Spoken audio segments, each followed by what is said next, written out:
Hey gang, what's going on? And just in time for raid 2. Hello, Katie Joey.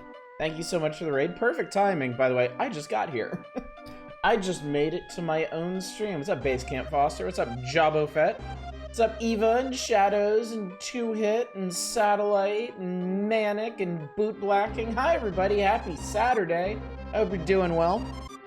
It's been an eventful day. Hey there, what were y'all up to tonight? Hope you had a good stream, whatever it was. I just finished dinner. I just finished dinner like a minute ago.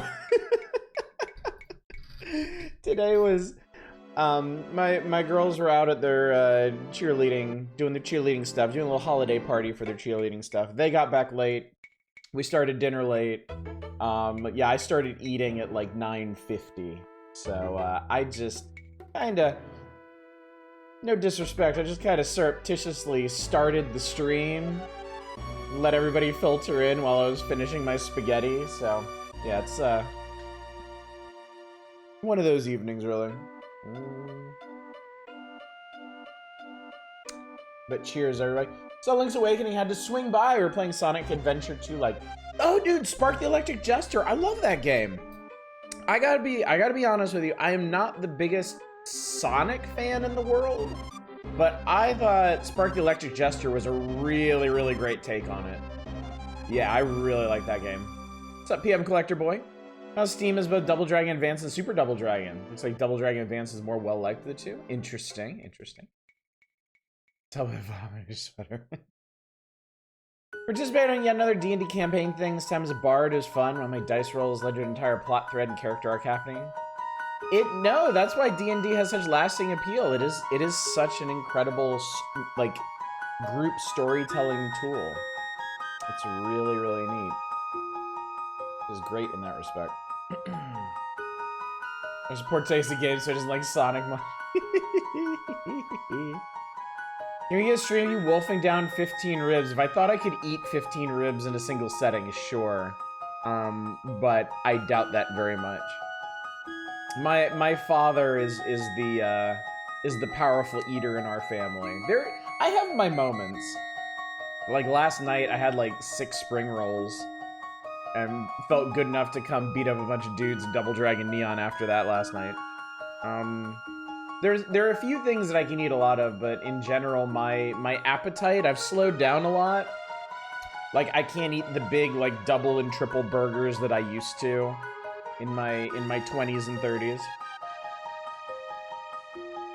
Seem to do it better, honestly. That's kind of what I thought. Spark the Electric Jester and Freedom Planet, I felt like were better Sonic games than actual Sonic games.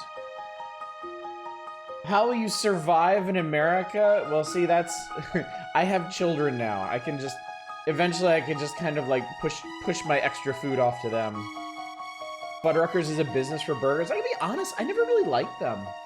I only ever had Fuddruckers back in my hometown when I was a kid, and they just never really appealed to me.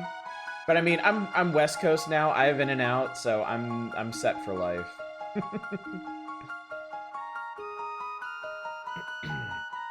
A lot more consistent feeling in the Sonic Adventure 2. Freedom Planet, I loved it. I thought some of the stages ran on a bit long. The individual levels felt like the length of a full zone in Sonic. Yeah, I can see that. They had big levels. And like tons of stuff to explore and do in them. I thought that was cool. I thought that was neat. But yeah, it does kind of mess with the pacing of the game. So you just kind of have to be prepared for that. And of course, pay no attention to the story in Freedom Planet. It has its moments, both ups and downs. Spoken like a man who's never had ready access to Whataburger. I've had Whataburger.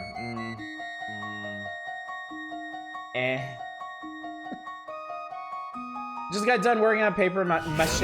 Oh my god, Veritasi, thank you so much for the raid. What is this? Do people just love Link's Awakening that much? I mean, come on, it's just the best Zelda game I've ever played. What's so great about that? What's up, Veritasu? Good to see you tonight. What were y'all up to? You're the second raid to hit me tonight. I've been live for about 10 minutes. I want to replay Sonic Adventure. I replayed it too often. New a mod loader for the Sonic Adventure games. That's crazy. I can understand a mod loader for like Elder Scrolls, but Sonic Adventure, that surprises me. Jet Peacock Boss and Free Implant pissed you off? I remember that one being hard, yeah. I remember that one being hard. It's okay to not like Whataburger without people who are wrong who would keep comparison. Oh, I see. Instead of, you meant to put In-N-Out, but you misspelled it with a WH, whatever the rest of that is. That's okay. I've seen a lot of people do that. Fuck ton of mods for the games. Worst thing about Australian summers in the heat is that every day is about 9 or 10 on the UV index. Oh, Jesus. That sounds painful. That sounds real bad, dude. Just finished crossing a very, very, very large desert in Breath of Fire 3. Oh, awesome. I would really... I've never played the Breath of Fire games.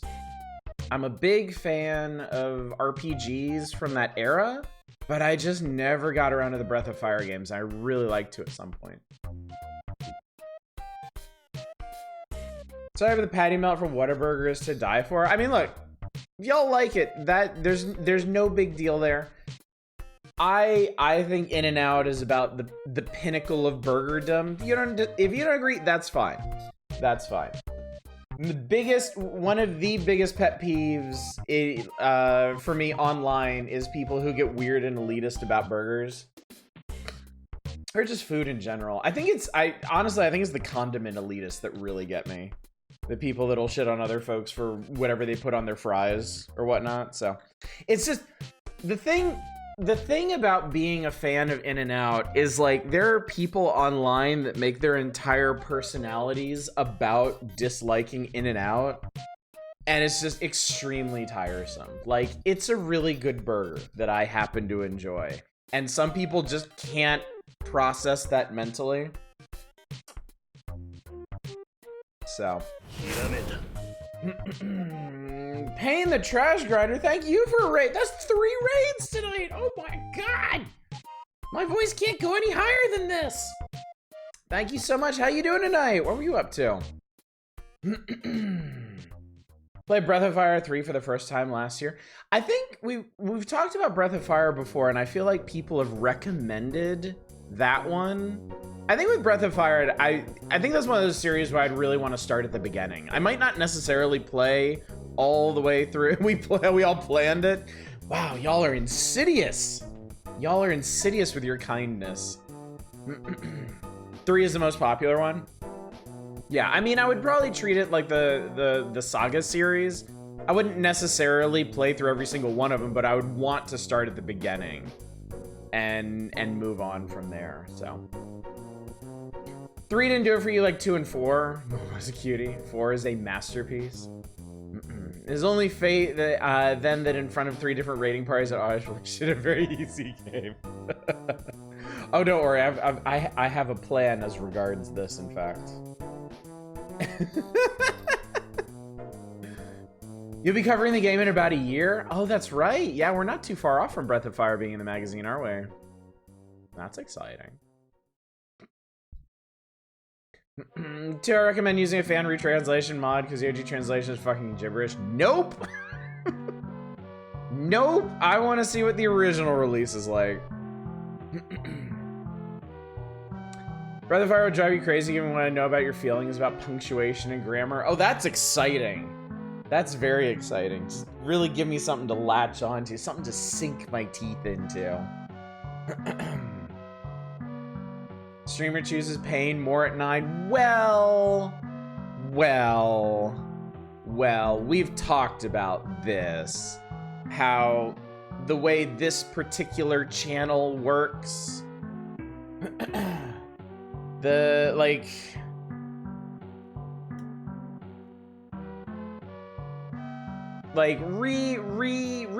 retranslations, updates and stuff don't always work out the best here.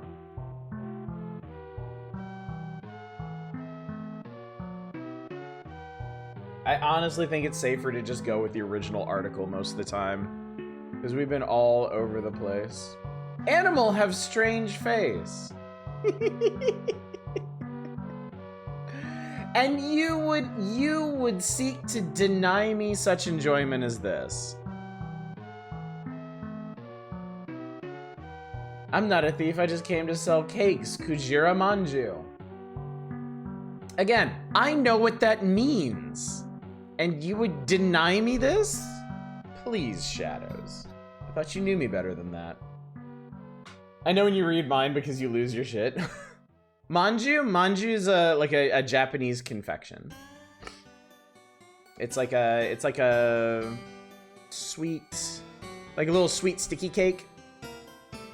I just came to sell cakes as a mood. I know, right? Totally. One more image to convince me you're wrong. What is this? Drifac! See, that's hilarious. That's great. Cat Rinpoo from Breath of Fire 2 is probably my first game crush. Half Tigress, with the Tigress part being her lower half. Servant's first impression of her is she has no pants. I believe I can see the appeal. Y'all are getting me really interested in playing Breath of Fire now. I don't think y'all realize how much you're selling me on this. We might do this sooner rather than later, in fact. When there's so much to enjoy on the horizon, how could I possibly resist? When is the first even? One of our Raider friends said like it should be within a year of where we are in the magazine. In Breath of Fire 3, there's a volcano with a huge ass. I am not exaggerating.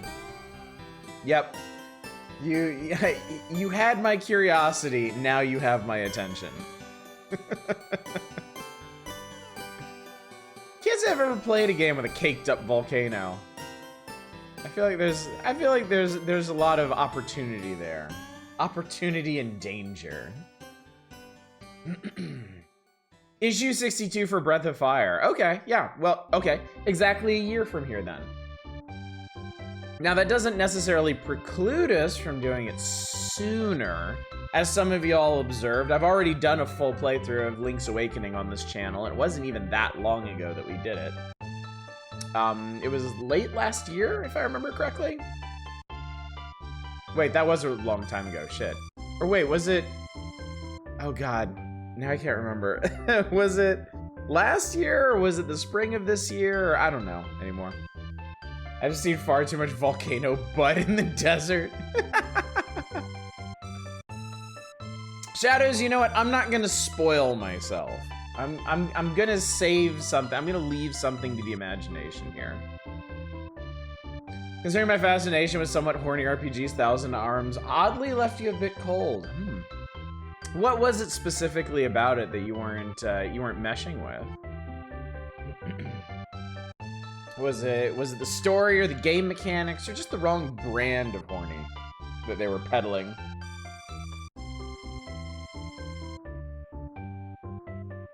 Oh, Link's Awakening showed up an issue or two ago and we did it then. I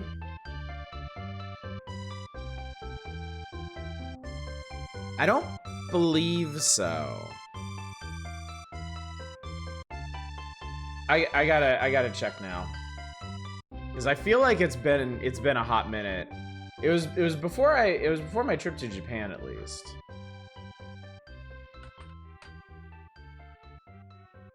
Link's Awakening was 9 months ago. So it was this past spring.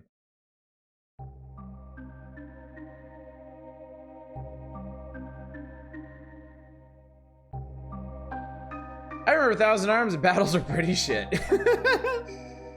Kind of want to try Thousand Arms at some point, but I heard it's among the dev's worst titles. Oof, ouch. Entire strategy was you're faster than the enemy, block, then cancel, and attack after they do. For some reason, I'm mildly obsessed with a moment from someone's streaming a Pokemon game being vaguely threatened by a Pokemon nicknamed God, and the text, "What God is evolving?"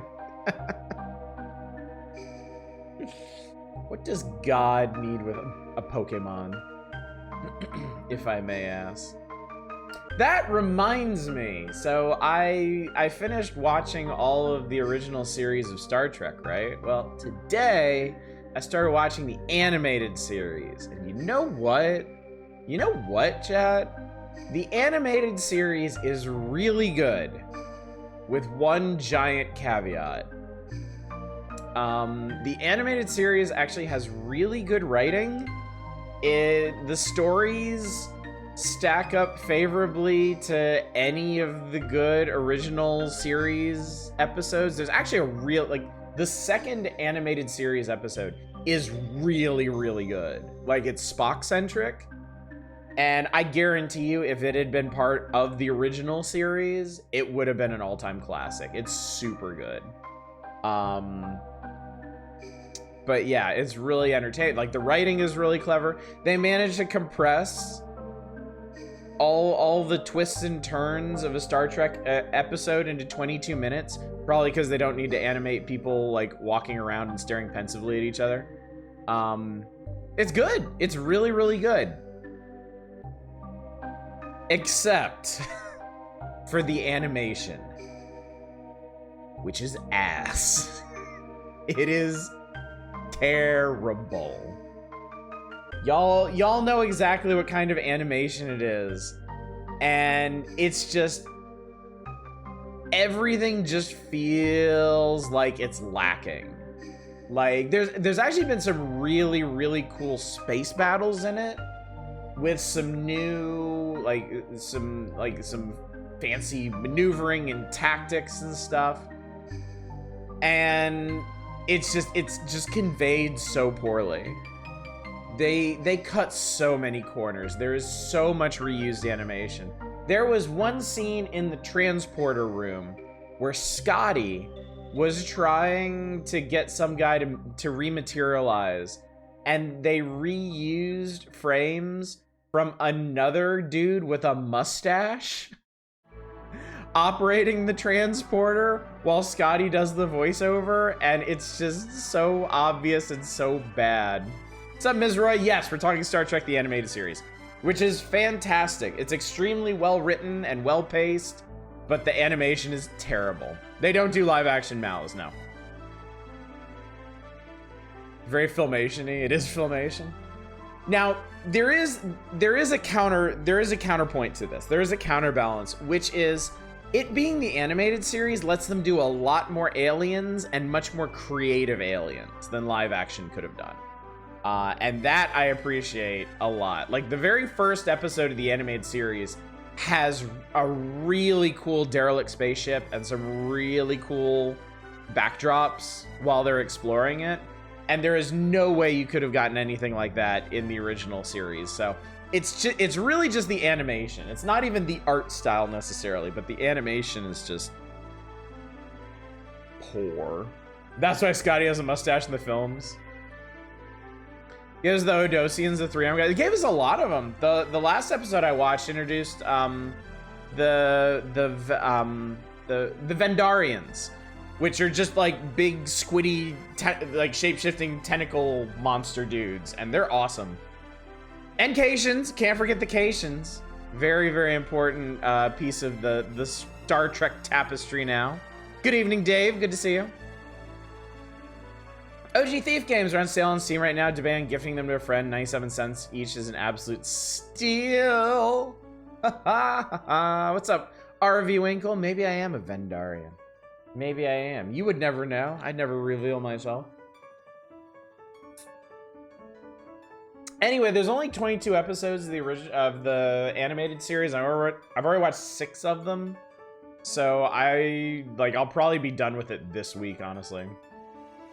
Lieutenant Maris, the sexual awakening of Maya Furry. I finally, like, the last episode I watched today, she showed up for the first time.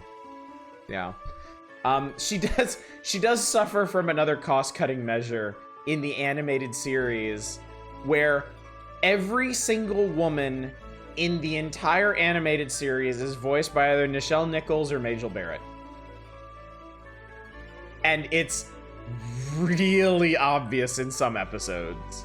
Like the Lorelei signal, where a group of female aliens bewitch all the male crew members, and Uhura and Nurse Chapel have to handle everything. And everyone is voiced by Nichelle and Majel, and it's like they're talking to themselves, and it's really, really awkward. Because they're great actresses, but they don't have that much range. Majel can kind of manage it. Poor Nichelle can't. Oh Christ, Endief alert. Everybody brace yourselves. Chad Kroger from Nickelback loves appearing in nativity plays. He's been a shepherd and innkeeper. He's even played the back end of a donkey. He's never made it as a wise man. Nice. What's up, Lord Crispin? Good to see you. Reminds me of an episode of Spider-Man animated series where Jameson takes the witness stand to tell the truth and everyone cheers him from the gallery, including Jameson, who's sitting behind Peter. Still Contend Filmation's best series was Brave Star, but animated Trek is up there. Favorite animation eras of all time comes from Dexter's Lab, where the studio somehow influenced the crowd raising their hands in a storyboard as them all inexplicably flying off screen like Superman. No, oh, not influenced, interpreted, yeah. That's so funny. Yeah. So yeah, it's an adventure. It's great. It's a great time. You know what else is a great time, chat? Nintendo Power and the video games found therein. So now that we've done our requisite spate of rambling, why don't we get into it? Quick reminder though, I am streaming tomorrow night. Since we were so cruelly interrupted on Wednesday, I'm going to be streaming tomorrow night to do a remedial Morrowind evening. So we'll be playing Morrowind Sunday, Monday, Tuesday, and Wednesday. And then we should be back on the Power Hours on Thursday. There's a chance I may just decide to do something else. Because Thursday is last stream before my very short little vacation. Next week, I will not be streaming on Friday or Saturday or Sunday, but that's more customary. I'm taking a little Christmas vacation to Colorado to do some snowboarding, and it's going to be great. Missing walking around doing nothing for 3 hours, and you get to catch up tomorrow. Yes, it'll be a very full stream of me wandering the continent, deciding what to do next. I thought you were going to say keep working on my Walmart paper mache abomination. But for tonight, we have something to do. And it is The Legend of Zelda Link's Awakening, which, yes, has already been requested for the evening, so you don't need to worry about that. It's on the docket. It's a new beginning, chat. A new beginning for our favorite... Is Elf a Link? Is Elf a Link? Is Link an elf? Are elves links? Are links elves? I've never actually gotten to the bottom of this. Sometimes. Great. Great. Not the answer I was looking for. He's an elf. He's Hylian. Hylian's elves.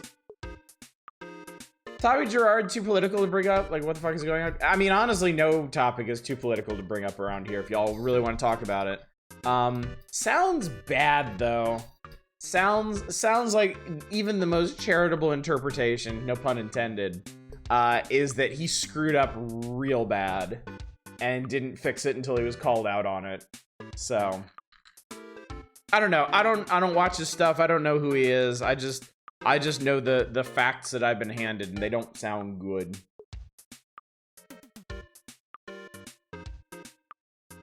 Supposedly there's old lore about Highlands having pointy ears so you can hear the voice of their gods. That's interesting.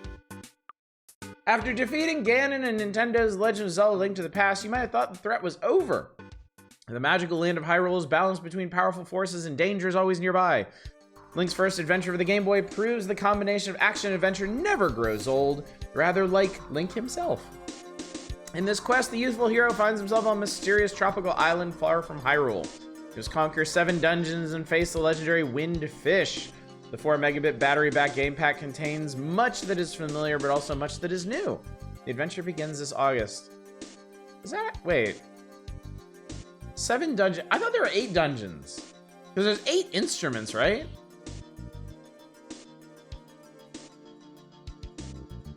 Or am I just forgetting something about it? One anime that really had great animation where they animate a scene in a fight with characters jumping backwards as a dragon JPEG. What's up, our Dominic? Anime elves have pointy ears that go out rather than up. You know, that's a good point. That's a good point. Thinking of Deedlit from Record of Lodos War. That tracks. The island of Koholint rises up from the sea like a portent of mystery. Tropical forest slope upward, forming a volcanic cone atop which rests a giant egg. Here, Link will find both friends and foes. The peaceful villagers living in the shadow of the bizarre mountain face daily perils from creatures that roam the forest. Link's quest takes him to the layers of the 7 nightmares, beings too terrible to meet by daylight.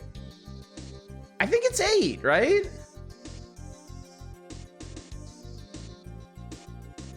I really think it's 8. No, it has to be. It has to be. 5 is a catfish dungeon, 6 is the face dungeon, 7 is Eagle Tower, and 8 is Turtle Rock. Western cultures love the number 7. You know an anime is going to be good when it begins with the main character having a spirit isekai'd by a giant flashing rainbow-colored goose. Perfect. Oh, I forgot to mention something about this issue. We actually skipped over Star Fox. We could do a quick... The reason I skipped over Star Fox is because this particular magazine scan is really horribly formatted, and there's not really a good way for me to show it to you. But just like, I'm just gonna give you a quick recap so we can read the next issue. They basically finished the storyline of Star Fox 1 in the last issue, right? So you can see they're all just kind of hanging out, having a good time and stuff. And they open with the space stingrays in Sector X or Sector Y going nuts and attacking some ships. And they decide to vashoom off and check it out. And yeah, they end up surrounded by space stingrays. That's it. We'll catch up with that later. You didn't really miss anything narratively important. Koholint Island, man, I love this map. It's rare to get such a complete, comprehensive map of a game like this. So I really appreciate that Nintendo Power went to the trouble to piece together all these screenshots to actually show you what the in-game game looks like, all mapped out like this. So sad the Star Fox is dead. Hey, yeah, and they bothered to color code it. Like the pink area is what you need for the first dungeon. The green area is relevant to the second dungeon, and then the third area is what all you can explore on your way to the third dungeon. So it's really, really cool. The map of the island has been divided by colored borders to indicate the areas you can explore while conquering each level. The pink area is where you begin your quest. Find the sword and enter level 1. Level 1, you'll find the Rock's Feather. The blue area contains level 2 and the Power Bracelet. Level 3 is found in the yellow area where Link will find the Pegasus Boots. Later, Link will explore the uncharted territories where the fins and hookshot and other items lie. What secret lies in those missing 3 spaces in the middle? What is Nintendo hiding? Curious and curious. It's actually funny. That's the pothole maze or the signpost maze. And it's funny that they do show you this one corner of it because you have to walk through there, but they covered up the rest of it. Not that I guess just because you don't, like, you can't get there at this point in the game. So Ganon keeps his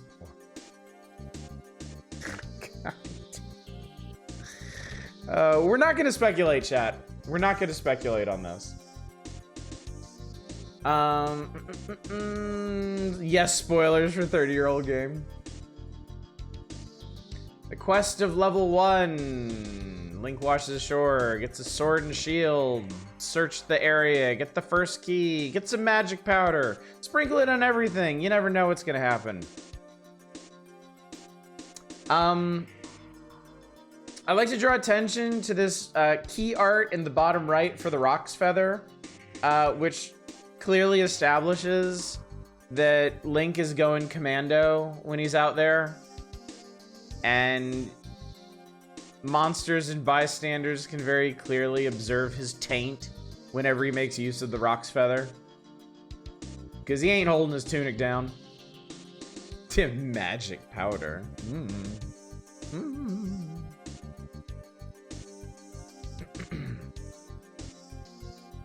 What else we got? Journey to level 2, you get a shovel, you get bombs, you get the bracelet so you can actually pick up pottery. I always loved that level 2 is shaped like a pot. Has Link never fitted himself for a tower shield? I mean, the mirror shield in this and Link to the Past is proportioned like a tower shield. It's basically the size of Link. It's huge. It's absolutely massive. Unequivocally shroom dust. It absolutely is shroom dust, yes. There is simply no question on this point. And then there's the big journey into level 3 where you have to explore. I think it's really interesting that there's an entire castle that takes up, like, I mean, honestly, like a 4x4 section of the map is significant. Like, that is a large section of the map. And it's really just like this side jaunt to run an errand for some dude so he gives you a key you need. And I kind of love that, honestly. Like, I kind of think that's one of the neat things. There's a lot of neat things about Link's Awakening, but I think it's cool that they will spend all this real estate and send you on this little quest into this castle that really just kind of exists to set the mood, to kind of inform the atmosphere. There's a big abandoned castle on the island. Like, why is it here? What's its purpose? Like, what's the story behind the royal family? You get glimpses of that. But I think there's something more evocative of a big empty castle than, like, you know, Hyrule Castle in Link to the Past. Yeah, it exists to be a frog for whom the bell that tolls and the stuffs and things. Yeah, that game. Link is flying overhead and he found the masters. Heyo.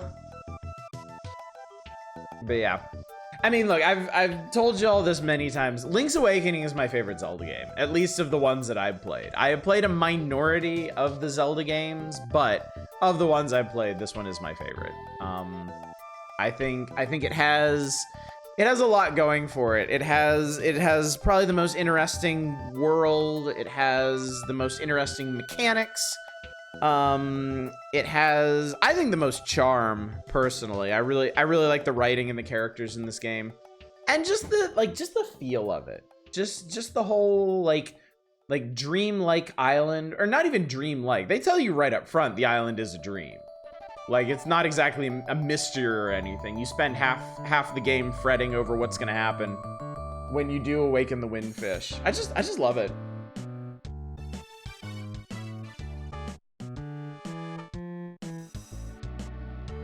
Me and Meg ought to probably play for the Frog the Bell Tolls. Death Marks might nominate. I mean, we played it a bunch of times.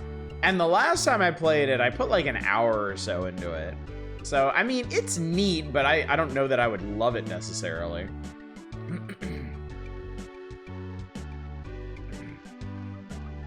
But, I mean, if it be the will of the people, then it shall be.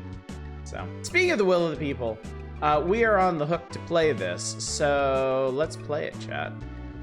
Let me get this nice and embiggened here. Let me get all my parts and things situated, because after running in from dinner, I still don't have everything quite arranged. Pretty sure the Link's Awakening engine got repurposed for a Game Boy James Bond game. Really? Because I'm pretty... I know the James Bond Jr. game got ported to Game Boy in all of its miserable platforming glory.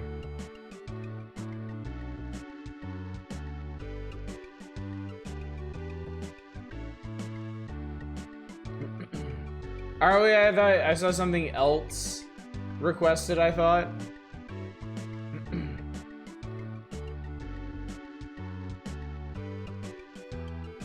Really, chat?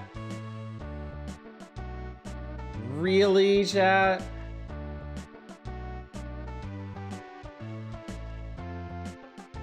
I mean...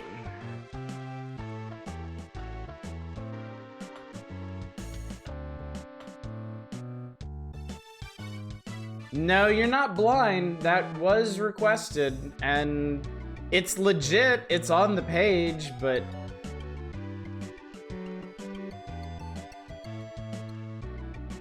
I mean, sucks for y'all. I actually planned something for Link's Awakening, but this... Oh well. So be it.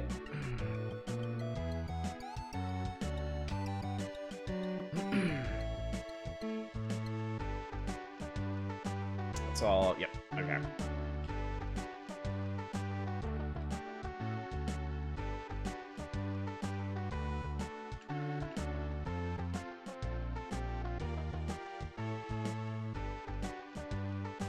All right, Mr. Nuts, you shut up.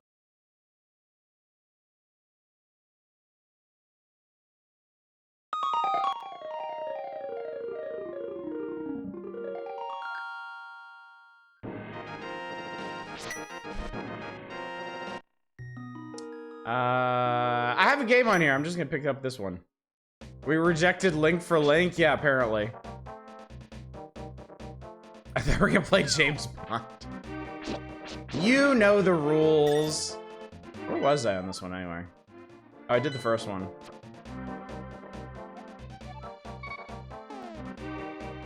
Okay, so I did the first dungeon here. Okay.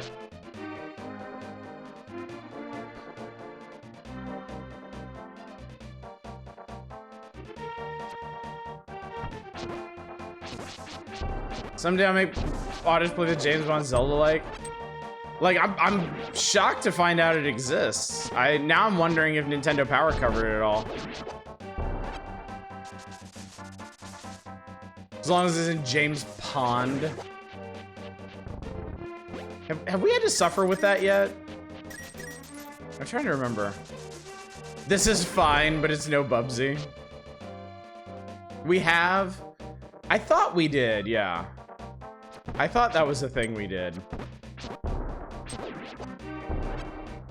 I remember I hated it.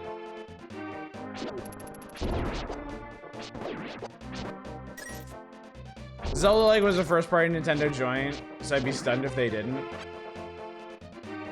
Hey, it could work out why James Bond was a... Oh, yes. Oh, yes. That was weird as hell. That was so bizarre.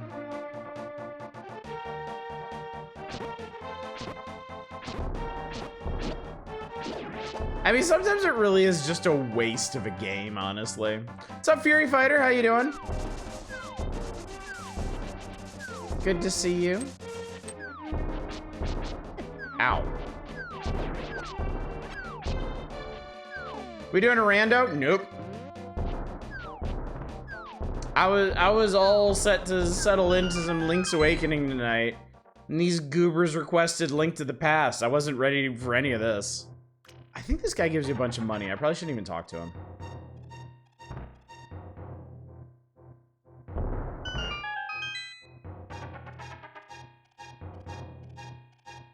This is all money too. Now I remember.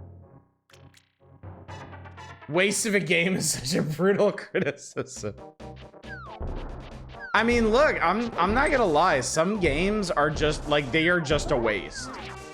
Like, all the effort that went into creating them is just a huge tragic waste. Bubsy 3D is the quintessential example of that. Like, I've read the interviews, you know, it's nice that you can say that you're proud of what you accomplished or whatever, but I'm sorry, that game, there is no value in that game existing whatsoever. Mid-Lethal Company, we're in some downtime, so I thought I'd unlurk. Well, I'm glad to see you. Zaldo, it is I, Shaharshtarla. Objects exist simultaneously in both worlds with similar shapes. If the form of a thing changes, it will affect the shape of its twin in the other world. Look at that. There's a funny image of Link tugging on a statue to find secrets, and the statue waking up and giving him a backslap.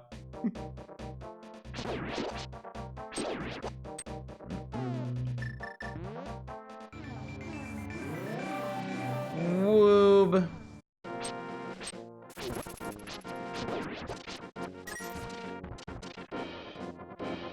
What the hell am I gonna do with all this money?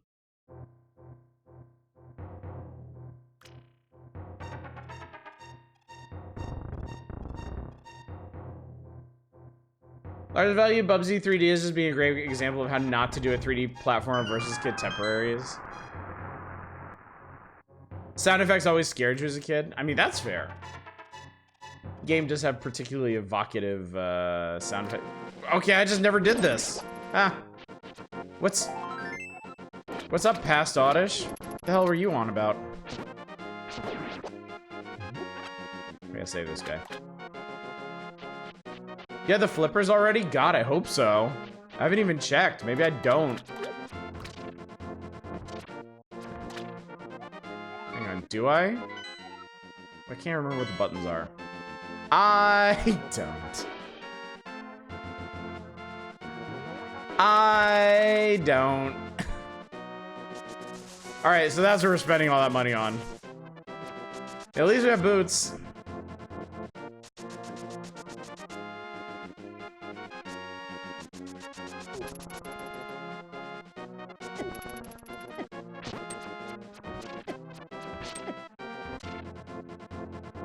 You don't really need flippers.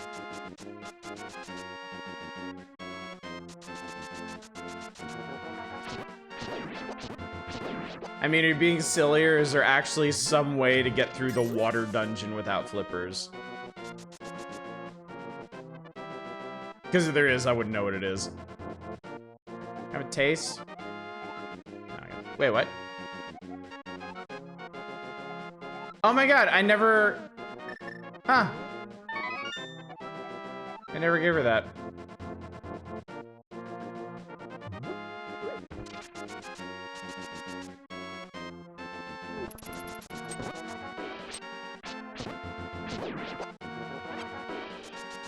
Yeah, past Oddish really have had. Well, I think it was another case where, like, I think y'all probably requested it off like the top 20 or something, and I'm like, well, what the fuck do I do with this?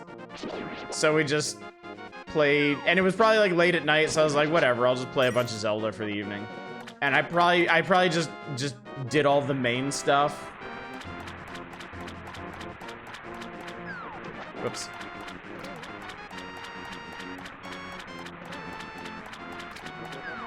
Whoops.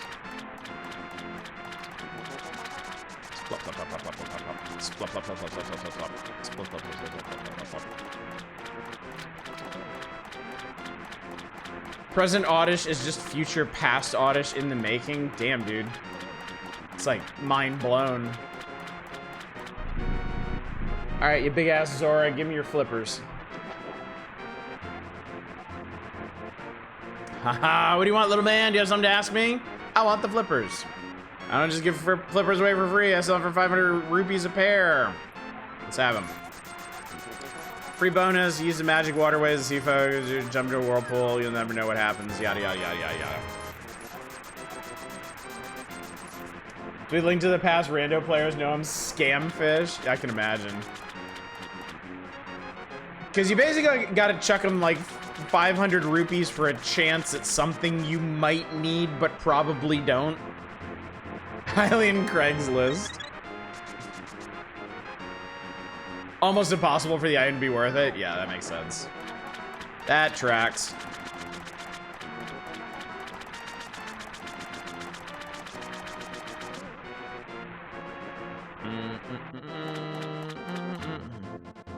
Well, since we're here, I always like that little bit of attention to detail. Where if you're standing in the waterfall cave entrance, the water goes like squish, squish, squish, squish, squish, squish, squish on your head. Never did find that fourth empty bottle. Actually, that's fairly typical for you in Zelda games. Every once in a great while, a motherfucker will be snuggling the hook shot or something. Usually you give him 500 and you get like 20 back. All right, so this one is the boomerang and the shield, right? Link doing training montage staying below the waterfall. I did drop this. She likes honest people, chat. Also, apparently she likes litterers too. Where are the bottles? The guy in town sells a bottle. There's one under the bridge. There's the locked chest from the blacksmith's house.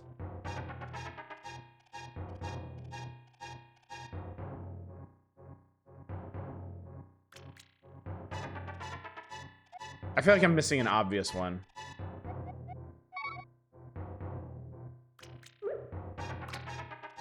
What's the obvious bottle I'm missing?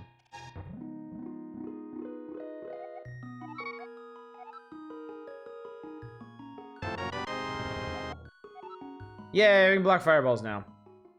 Same folklore reference used on Silent Hill 3, weirdly enough. Really? Huh. Alright, anyway. Move me out of here.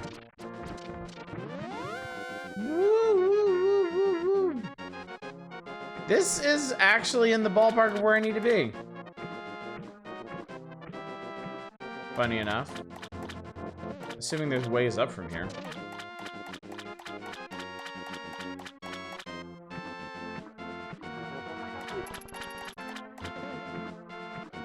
There a pipe on water and Ghostly appears, you ask you to drop this gold pipe.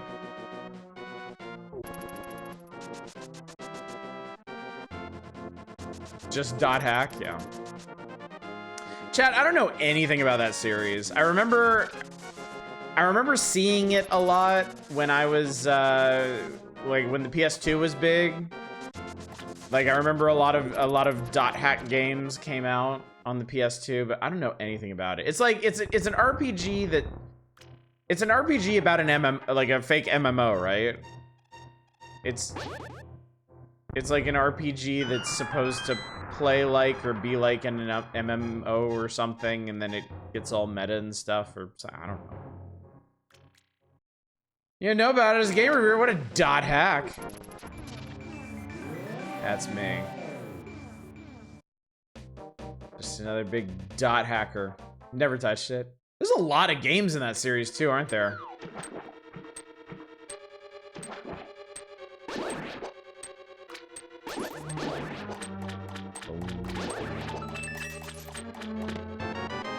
I know we talk about this every time we play this game, but I really miss the dungeon theme from the Light World. I hate that there's only 3 dungeons in the Light World, so only 3 opportunities to hear that great theme. And then you have to listen to this one for like 8 fucking dungeons. Game's pretty fun. Each part of it increased the level cap and allows save transfer. That's cool. Save transfer in RPG series, I think are really cool. Is really cool. Watching anime as a kid, I remember the directors already made 12 episodes show into 24. They did the best they could just by padding the episodes and making them really slow paced. Still interesting. It's like padding out a series isn't always a death knell, and I feel like I feel like the later a series is, the more it benefits from just like a sort of cultural understanding that that's the way things is gonna be.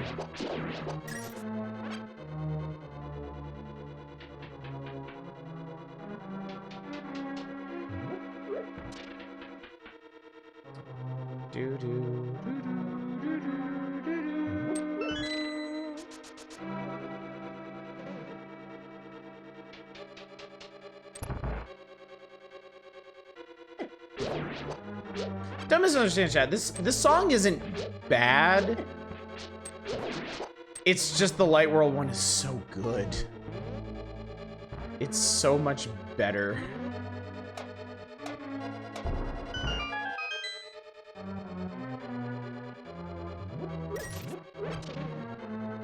I should have gone back to that cave with the guy and all the chests, and I should open them all. Oh well, whatever. I like how wiggly the switches are in this game. I think that's a neat touch.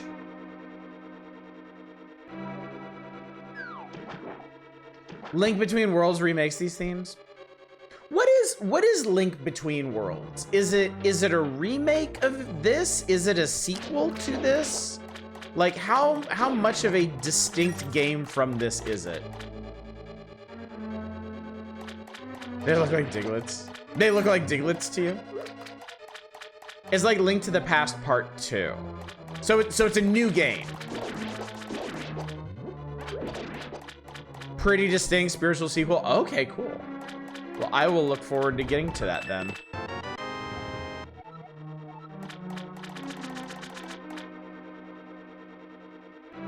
Because obviously I've never played it. I don't know anything about it.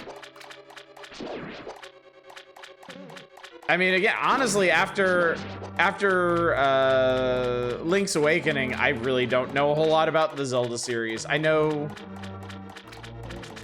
the game. I know most of the games exist, but I don't know like that much about them. I missed something.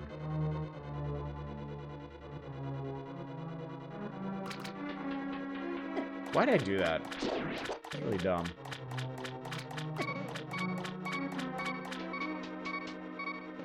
Oh, there's stairs over here.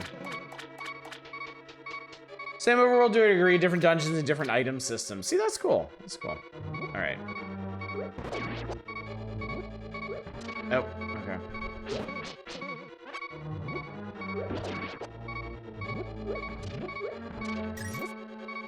Whew, okay.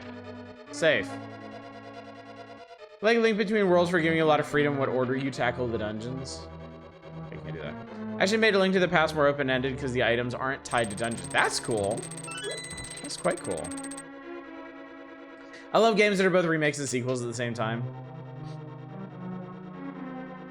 I like that it gives you more reason to play it. It's not just a rehash of the existing one.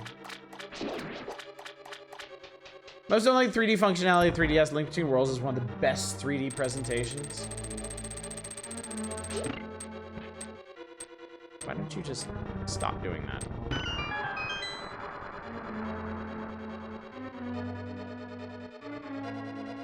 I think there's a reason you want this one like this, if I remember correctly.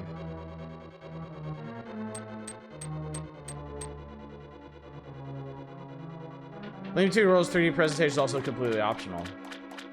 I actually think the parts of the Dot Hack series I've seen is focused almost entirely on the MMO and the depiction that people express through their characters. Rarely see reality. Okay. Oh, the show explores different reasons why people find themselves metaphorically and sometimes physically stuck playing an MMO. While there's some really good reasons for some characters, you know, the one main character that's involved in the plot by sheer virtue of being an English teacher, wanting to play games as time off. Can't identify with that at all. Also, because a remake that is about a sequel, also a sequel most of the time needs to be slightly meta about its narrative, and I like that.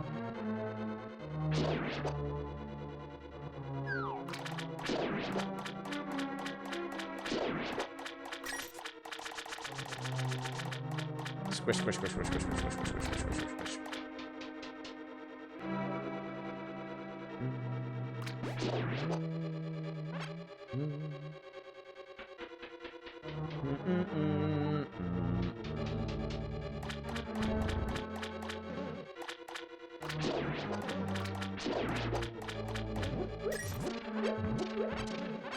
Yay, give me all my heart back. I want all my heart back.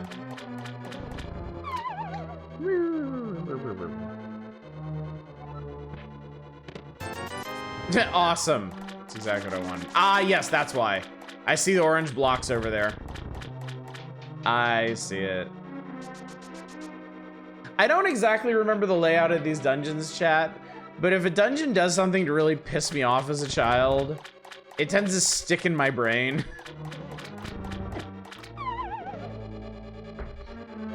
Like, I will never forget the solution to the ice dungeon in this game ever again, because I struggled with that so mightily when I was a kid.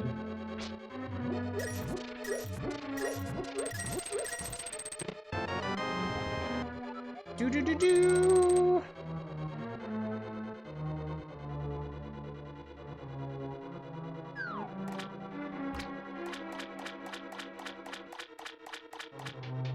It really is just one of the best water sound effects in games ever.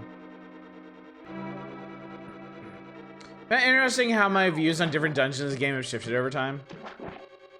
Give me an example. Don't think you've ever done the ice dungeon legit. You always use the cane. See, when I beat the ice dungeon the first time as a kid, I didn't know about the cane. Especially Skullwoods. Hey, as a kid, left it till late. Boing! This is a hook shot. Boing! Boing! I like his split structure a lot. I always like I always like that dungeon. When I was a kid, I think when I was a kid, I didn't really care so much for the light world dungeons. They were just kind of there to do. Like you just had to do them. I think if I liked any of I liked the tower. And I think a big part of that is I've never had problems with the boss in that tower. Dark World, I didn't really like the first 2 dungeons. I liked the Dark Forest. I liked the thieves hideout. I hated the ice dungeon. Absolutely despised it. And then Misery Mire and Turtle Rock were okay. And that was on Ganon's Tower was cool. I always thought it was an interesting one. Not sure why I did this, but okay.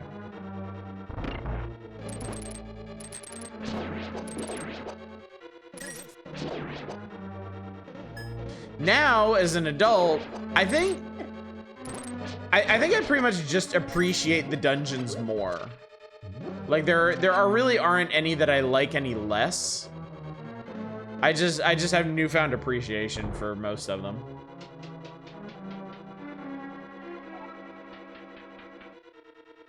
And I went down the wrong side.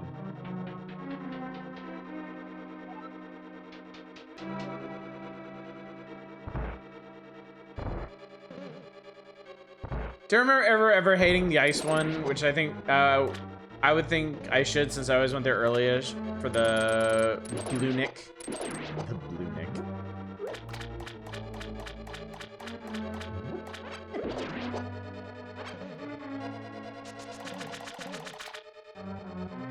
Wait, that's what that's for. Okay, so wait, what's downstairs? Ow. Same with Thieves Town for the sword upgrade. See, I always, oh, okay. I always did everything in order. I was very by the book, chat.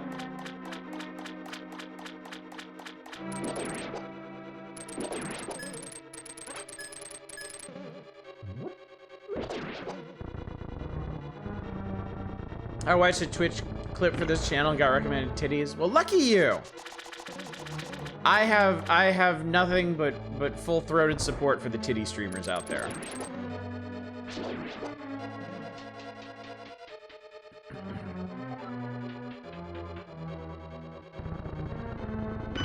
Provide a valuable service to the community.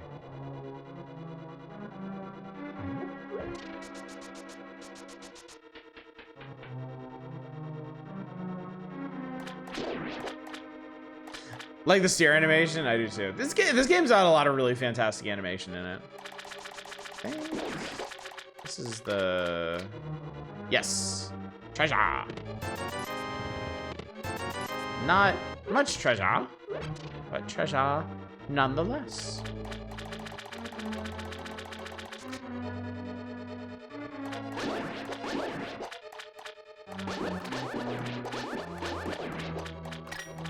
One of the... There we go.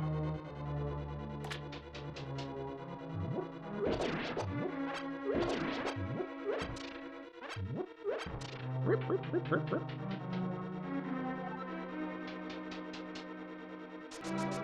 Ah. How about you?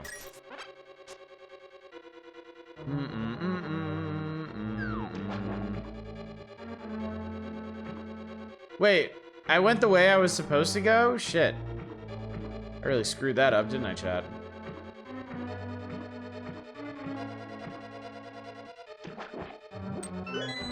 I thought I was exploring. Green guys in the water, where are they meant to be? I was gonna ask that too. I can't tell. Like, I assume they're like water bugs, but like, I can't parse what they're supposed to be. It's very odd.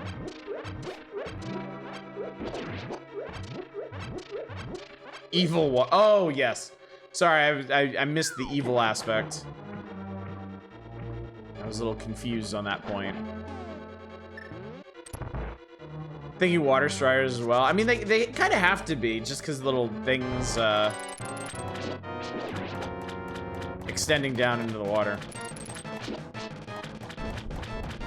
Water striders bite very hard, actually. Ooh, I didn't know that.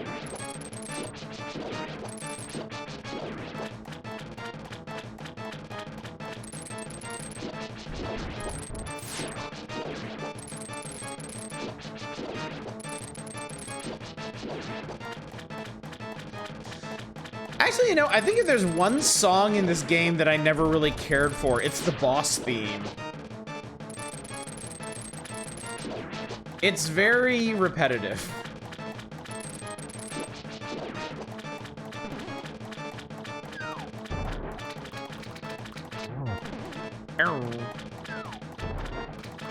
Oops.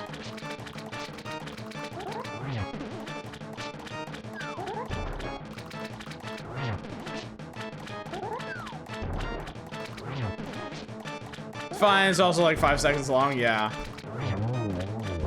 And these battles are not always 5 seconds long. Sometimes they kinda wear on.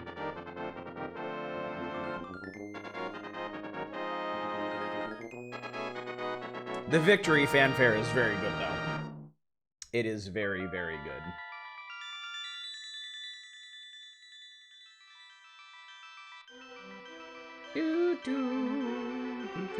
It's not Triforce have been ripped off. It has triangular sides. Zelda, because of you, I can escape from the clutches of the evil monsters. Thank you. The Triforce will grant the wishes of whoever touches it, as long as that person lives. That is why it was hidden in the Golden Land. Only a select few knew of its location. But at some point, that knowledge was lost. The person who rediscovered the Golden Land was Ganondorf, the evil thief. Luckily, he couldn't figure out how to return to the Light World. Well, remember that you have magical powers, which only the hero can make the most of. There's some other magical warping points like the one you saw in Death Mountain. By using them, you can go between the two worlds and find the evils hidden in the Dark World. You are the only one who can destroy Ganondorf, the thief. No, Ganon, the evil king of darkness. Do you understand? Never say not at all, chat. Never, ever, ever, ever, ever. Don't do it. All right, I did a dungeon. I think that's sufficient link to the passing on a night where I didn't plan to do it at all.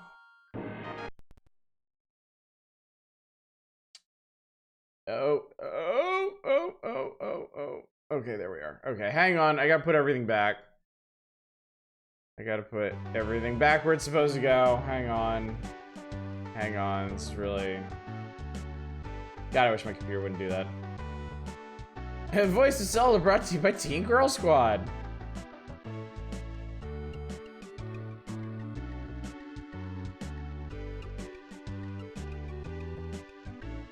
Oh God, we're back. Oh God, we're back on poorly formatted Star Fox. Apparently, Skull and Bones finally beta and it's bad. What is that? What is Skull and Bones? I don't even know what that is. Do I care? Do I have reason to care?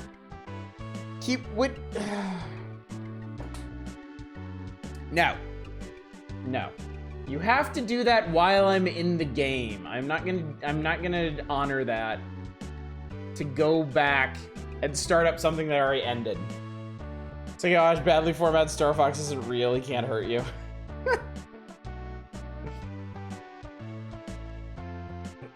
I put too much effort into putting my whole setup back to the way it's supposed to be. I was ready for Game Boy games tonight. Not this. So, speaking of Game Boy games, I guess we'll move on. Skull and Bones is the Ubisoft pirate game. I didn't even know they had a pirate game in the works. Funny that. Oh, hey! I forgot this was in here. Remember Gargoyle's quest, chat? Well, now we got a 2.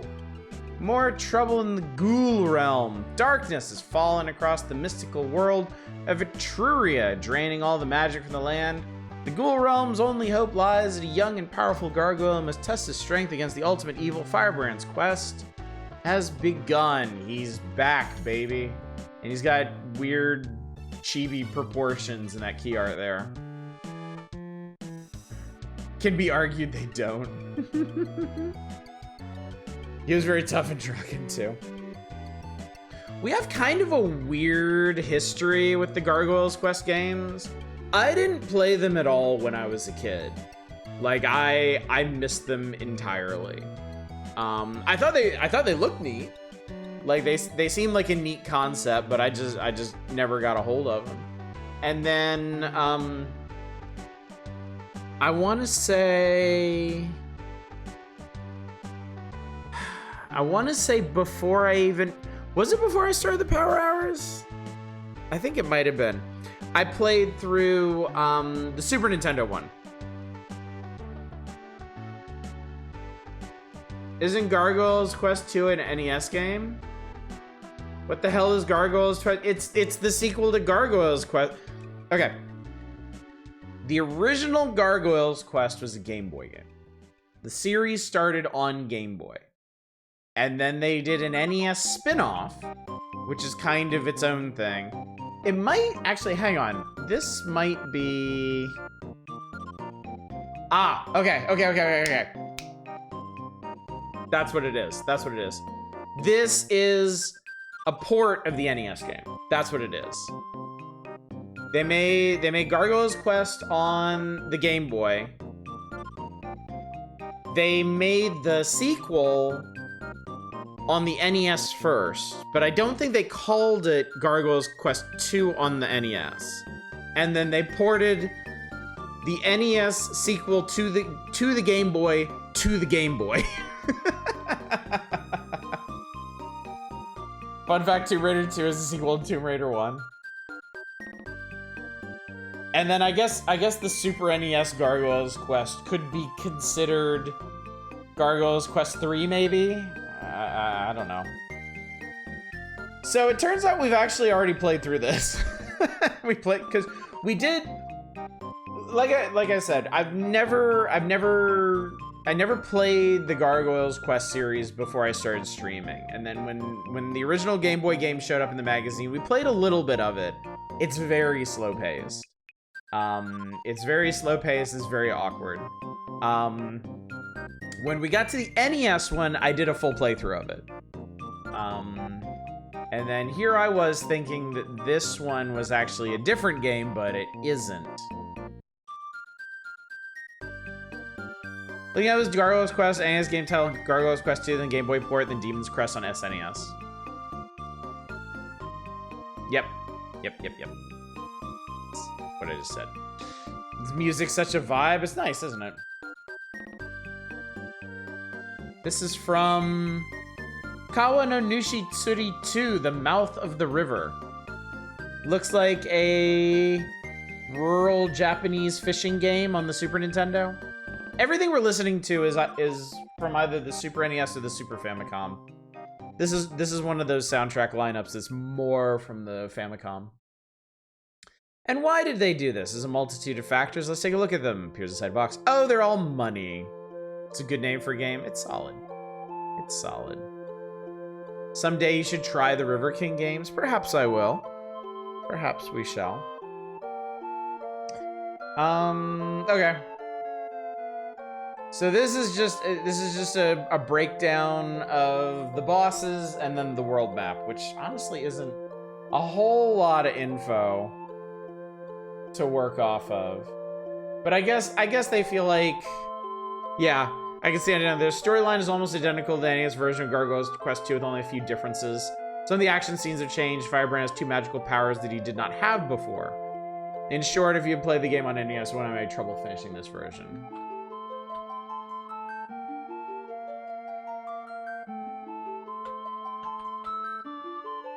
I see more of that one fishing RPG or Blue Marlin where you have to fish to save your little sister's life. Oh yeah, we did play that, didn't we? Yeah, we did do that one night. I'm trying to remember if that was like an import request night or what.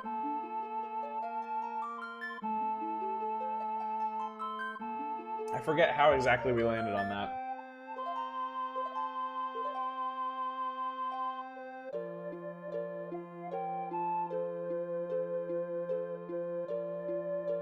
Alright, let's see here. Give me the Gargoyle quest.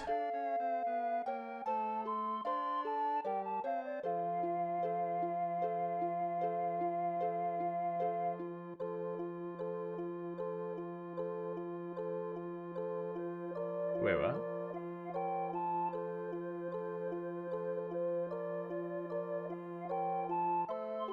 That's weird.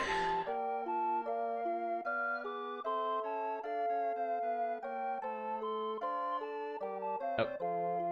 No, that's not what I wanted.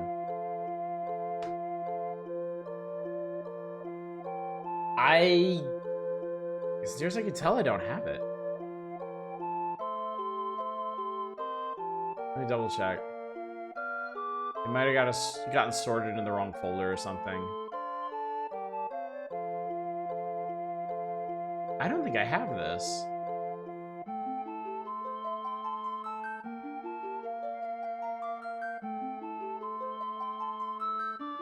Load up Gargoyle's quest by accident? No, I have Gargoyle's quest 1, but I don't have the second one.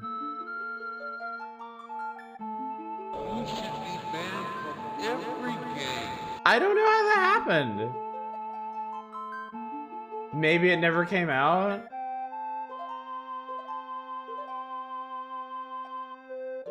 The Game Boy port never came to the US? Oh my god.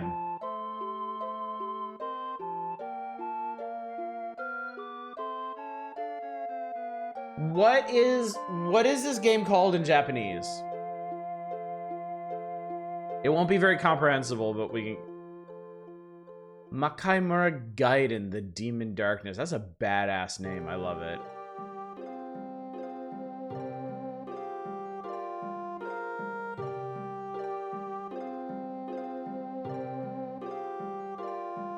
What is the concept for being banned from every game? It's from Jammer Lammy. We did an Jammer Lammy stream one night, and everybody just thought that was the funniest fucking thing.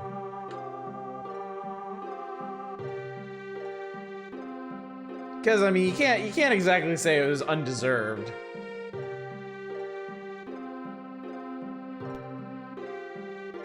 Hold up.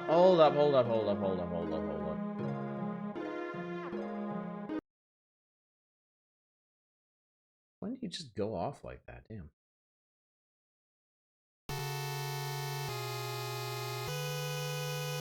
The Demon Darkness. Interesting to see a whole ass feature on a game that never made it here. I mean, sometimes that just happens. It's certainly not the first time, and it definitely won't be the last.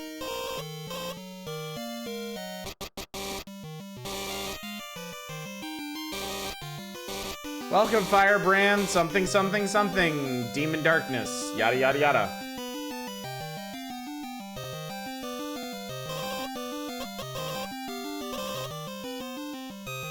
It's Kokoni in there. Oh crap. If I remember correctly, we gotta go to like some training room or something. Yeah, I need to do a test for Satan. I forget how you get there.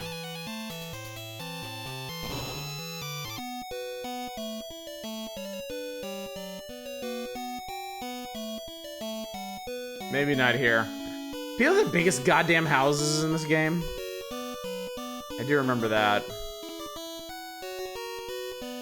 Wouldn't surprise you their translation hack of this. I mean, for the most part, they could probably just use the script from the NES one. Port has 2 new levels and a bunch of new powers for Firebrand. Oh, okay.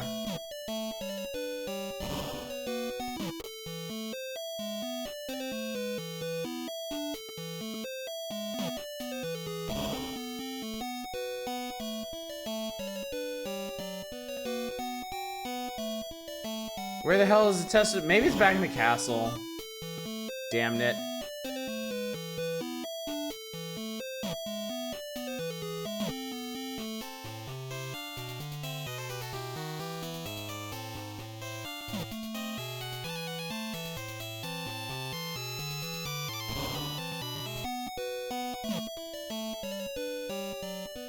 This is like the Demon Infirmary or something. Reference that guide NPS for a game that never released here. Yeah, except they don't actually tell you what to do in this. They just talk about the bosses.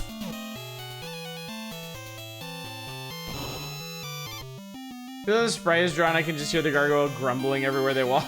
So, is I supposed to talk to Satan again?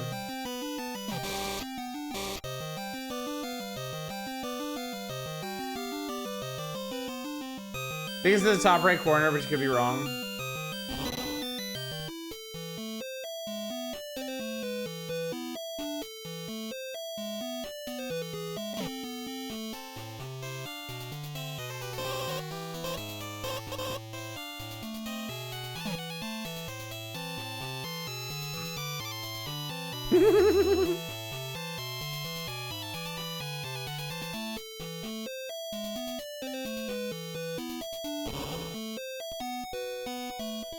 Well, there's simply nothing to be done about it, I suppose.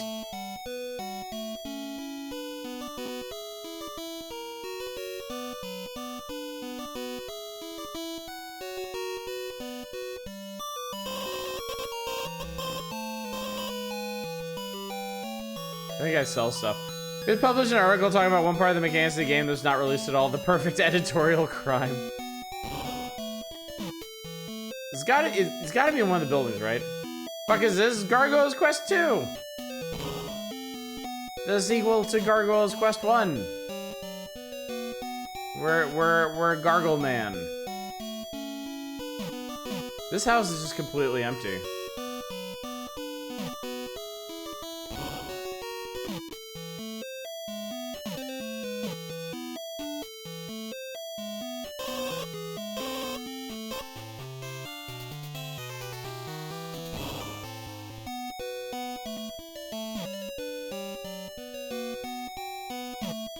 Nobody's home. There's nothing to do.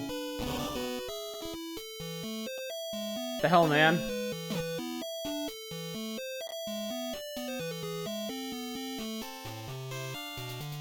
Yeah, there's something you do in this town that starts up an actual stage, but I don't remember where it is.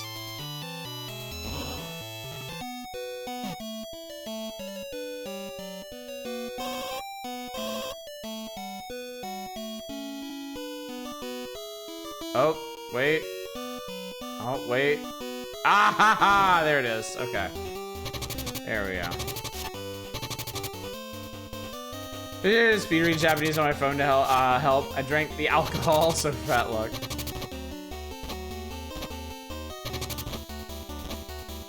He sounds like a helicopter when he floats in this. I think I want that, if I remember correctly.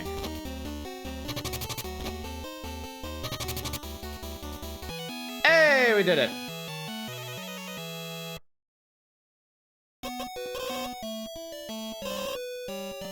Yeah, into Choppa. Oh no, that guy ceased to exist. I think everybody just ceased to exist.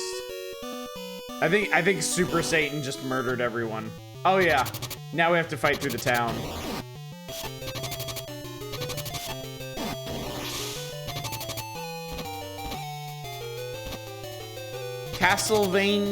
Castlevelda or Zeldavania? You be the judge.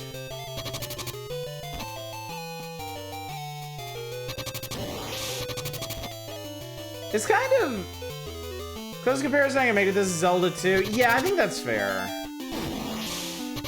It's basically a platformer with a Dragon Questy overworld between levels. But also with an emphasis on dialogue and exploration and whatnot. Ow, that hurt and sucked.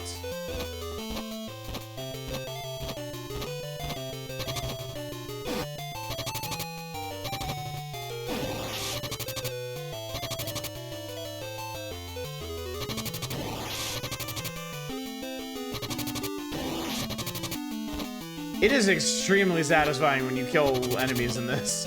They just go.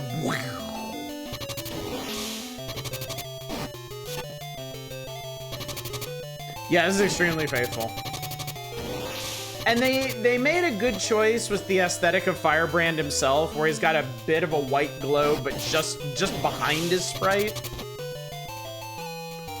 It's just enough to really make him pop without making him look like obnoxious. Additional content, this might be the definitive version.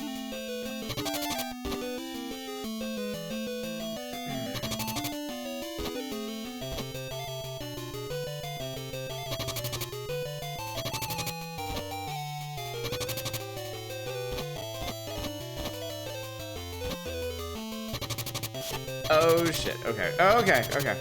It's fine. Ow.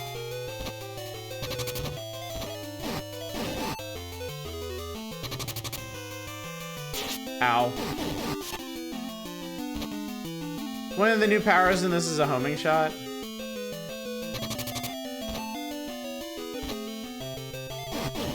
I mean, I don't really know how important any of the new powers or content is. Like, Dragon Quest II on NES it definitely feels like a very complete game.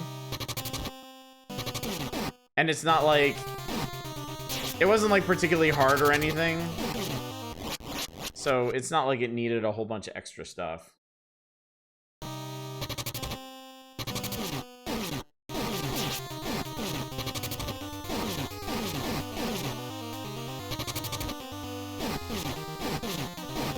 Would have loved to play those over Ghosts and Goblins. I mean, you could have on the NES. This game did in fact exist on the NES, and it's good. We did a full playthrough of it.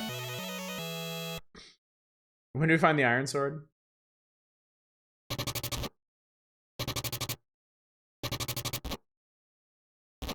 Oh, I guess we just leave.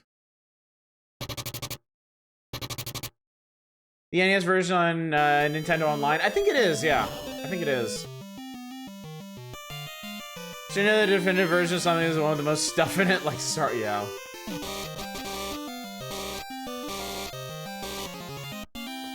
Yeah, more stuff is not always better.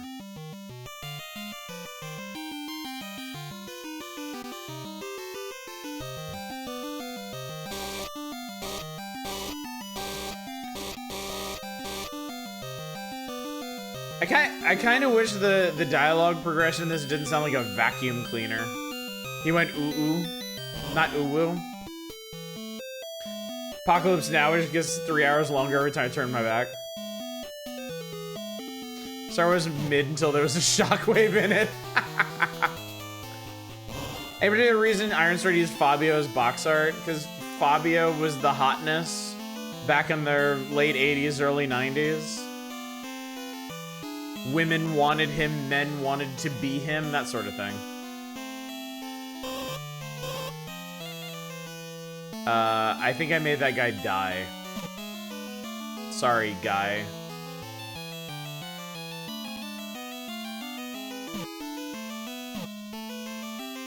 Yeah, dude, it was all over for Fabio. This is that bird flew into his face and broke his nose. Yeah, he was a model.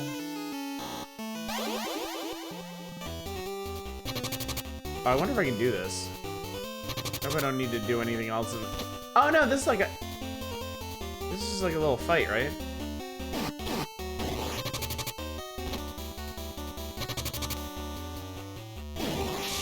Yeah, just a little fight. Just a little fight as a treat.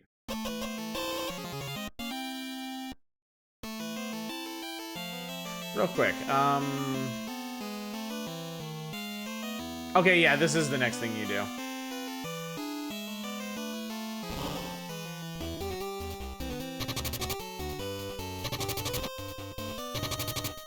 I really like the movement mechanics in this game. I like the limited hover that gets longer and longer as you find more items.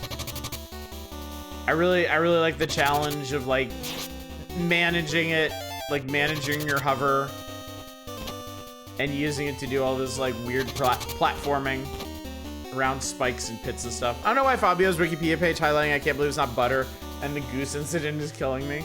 Because really at this point, those are the most notable aspects of him as a personality. As a guy who exists. Okay, from this point on, I'm gonna actually need to talk to people and understand what's going on, and that's not happening, so. I hope you've enjoyed this brief look at the Game Boy version, the unreleased Game Boy version of Gargoyle's Quest 2.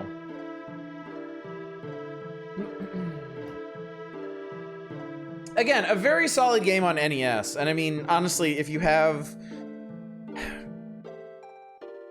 a working version of it on NES, I don't think you really need this version anyway.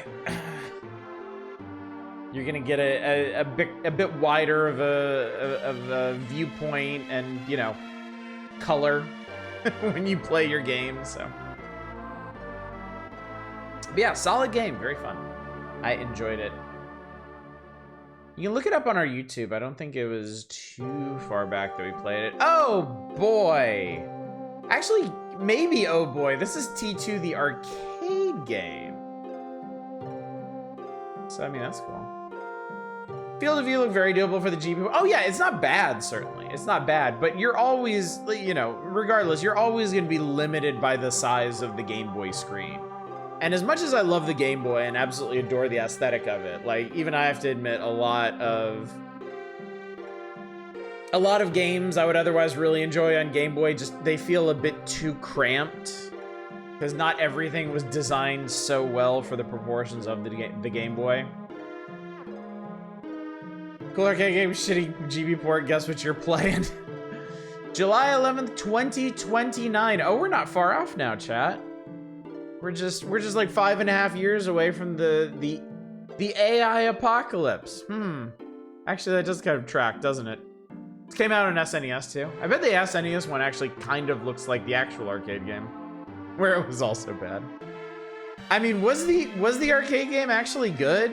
Because I just remember watching people play it in the arcade, and they would try that first like pickup truck section and always lose. So, the Skynet computers sent a T-1000 back in time to destroy the leader of the human resistance, John Connor. Capture Terminator is man's only hope, capital M man. Only hope in this war against the machines, you are that Terminator. Arcade game was a bullshit money sink. In our world, the Terminator would be spouting misinformation from someone's blog at pleasure. Yeah, Skynet's not gonna nuke the Earth because it believes itself to be superior to humans. It's gonna nuke the Earth because it's gonna internalize some shitty conspiracy theory from like Stormfront or something. Anyone know the Game Boy screen was perfectly square? I want to say it was. If it wasn't, it was very, very close. Like, I don't think it was 4:3.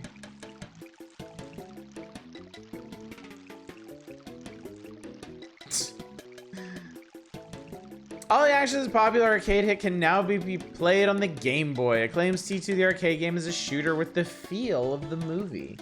The earlier stages of the game actually precede the storyline of the movie, adding to the plot. The action takes place from the captured Terminator's point of view. As enemies are defeated, the screen will scroll to the right, revealing the next objective. Because it was originally a shooting game in the arcade, the action can be a little tough to control. Moving the cursor completely across the screen to shoot an enemy can be slow and aggravating. Wow, just straight up aggravating. Finishing the late stage requires fast reflexes. 160 by 144. Thank you, $10. I appreciate that. 47 by 43 millimeters. So there you go, chat. You got it in pixels and millimeters. Sprite portrait on the page looks pretty good. It does. It looks pretty decent. I'm not even gonna bother reading the rest of this shit, because who cares? Square pixels, which wasn't always the case. Oh, I see. Interesting.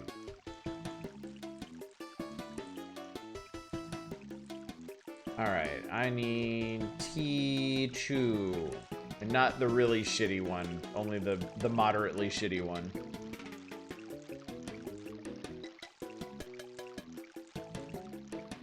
Oh, it's a Simant game. Simant song. A Simant song from the Simant game, such as it